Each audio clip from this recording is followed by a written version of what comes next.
talk right after their first dance. On behalf of Clara and Alec and our families, we want to thank everybody for being here. And we know that many of you traveled from very far distances, many people in the room from even out of the country. And we appreciate it. We know some of you with great challenges, and we appreciate it. We thank you. Before I go any further, there's something that my wife has no idea I'm going to do, but I really...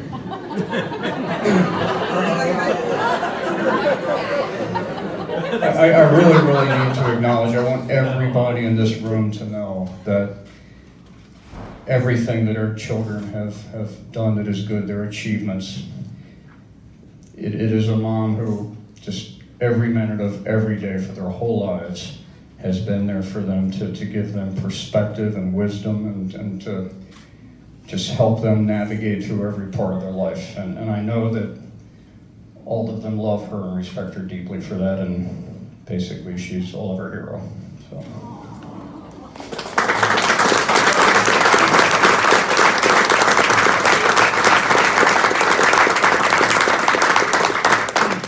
So Karen and I hadn't been to a wedding. They told me to keep the mic really close, so I apologize. Karen and I haven't been to a wedding for years, and then we went to a couple earlier this year.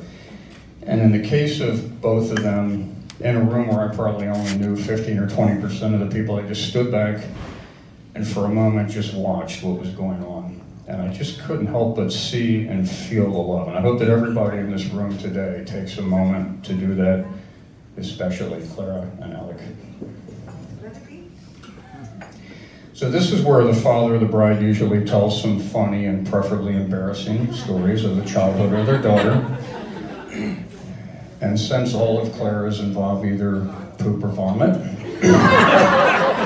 we're not going to go there today.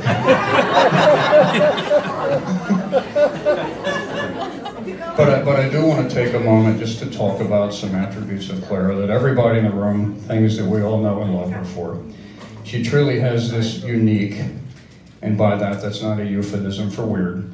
She actually has a very unique set of characteristics. And the first one is that she is just very incredibly creative. As you look around the room and the grounds here today, that's obvious. You see that in everything that she has touched. She also is very passionate about the things that she believes in. If there's something that she believes in, she is absolutely going to stand up for that. She also is incredibly compassionate. All of her friends, all of her family, we've known that for her whole life. But at this time in her life, you know, when she has, she's a NICU nurse now, and really every day she goes to work, her job is to care for and protect the smallest and most fragile humans on the planet, and she does that, I'm sure, with great care. But in addition to that, more than that, she's offering this intangible thing during a very, very difficult time for the families, for the kids and their parents, that probably makes them, I know there have been instances where the parents have looked back fondly on a terrible time in their life because of some things that Clara did. The thing that really, I think, brings all of this together to make her truly unique is, even though she has all of those qualities, and even though she's only this tall, when there's something that she believes in, there is nobody in this room that is tougher minded than Clara is. And then lastly, the thing that really, really rounds everything out for her is she's just a lot of fun to be around, and she certainly is a little bit weird at times.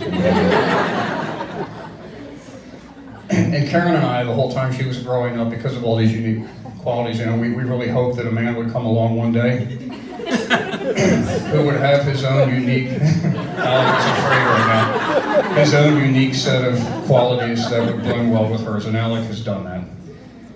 You know, when you first see or meet Alec, you can't help but notice this big, strong, man's a man kind of guy. And then you see that he's very glib and very well-spoken and very charismatic and very good-looking. And once you get over hating him for all that, he's actually a really nice guy. And once you actually get to talk to him and get to know him, Alec has the heart of a lion, just like Clara. But really the most important thing is, the thing that works, is that his default setting is that he is as gentle as a kitten.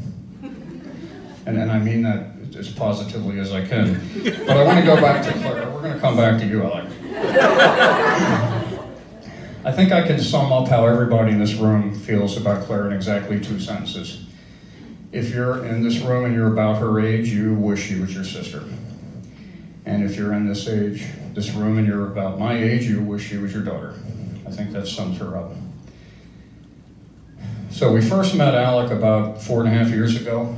Clara brought him by one night, virtually unannounced, for us to meet. We talked a little bit.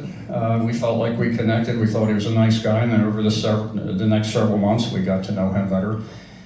And it became evident that they really cared deeply for one another, so I began to do what any father of a beautiful daughter would do. I began to look for ways to intimidate him. So I took him to the gym. And we've had many workouts together. And I remember during one of the workouts, between sets, I went over to get a drink. Actually, I was leaning on the water fountain, gasping for air, hoping he wouldn't find me. And I grabbed a paper towel, was wiping the blood out of my eyes. And it occurred to me that this really wasn't going the way I had planned.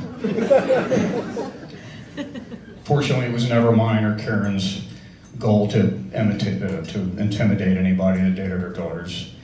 And in fact, there's a word in the dictionary for that, and that word's stupid. And the reason for that is that, all of us raise our children to be better than us, to be better examples of us. And if that's the case, then we want our children to meet and ultimately marry people that are equal to them. And if that's the case, I know that Karen and I, if there's a young man that's intimidated by me, to be honest, he's probably not the guy for our daughter. Instead of that, what Karen and I really did aim to do was to build mutual love and respect. And I know that we have done that with Alec. And I know that in my case, it was something that has happened over years, just through observing him handle different situations. And there are a couple that come to mind where he was the president of his fraternity at Towson, and he had to make a couple decisions that he talked to me about at the time. And in both cases, the obvious popular decision on a college campus, it was obvious. He could have pushed the easy button, he could have done it, moved on with his life. But in neither case did he do that. In fact, because those decisions directly conflicted with some strongly held values that he had, he stood his ground. He made the difficult decision, the very unpopular decision, and I'm sure there were consequences. And that's where I began to see the integrity of the man that I wanted to marry my daughter. I know exactly when this happened with him and Karen.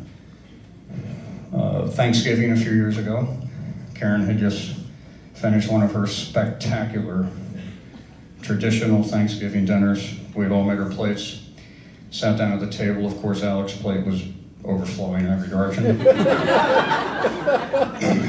He took his first bite of mashed potatoes, and I hope that we tell this story for the next 80 years.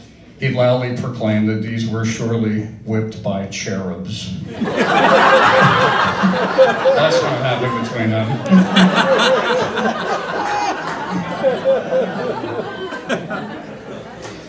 The whole time that Clara was growing up, we prayed that somewhere on this earth there would be a family that would be preparing their little boy, their young man, to one day to become the man that our daughter would spend her lives with.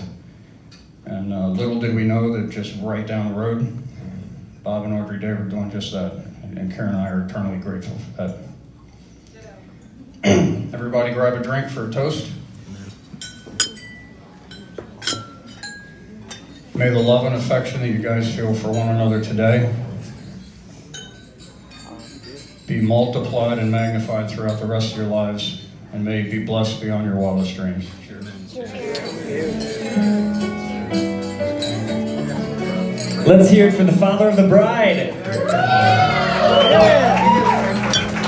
All right, next up we